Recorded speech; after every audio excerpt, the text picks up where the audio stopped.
మరి మన రేవంత్ రెడ్డి వాగ్దానం చేసి కాదు పైసలు తీసుకుని 40,000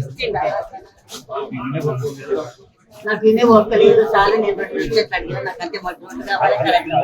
నేను ఏం అడగలేదు. నేను ఇవ్వాలంటే రేపు వచ్చేదాన్ని. నా పిల్లలు ఇవ్వాలి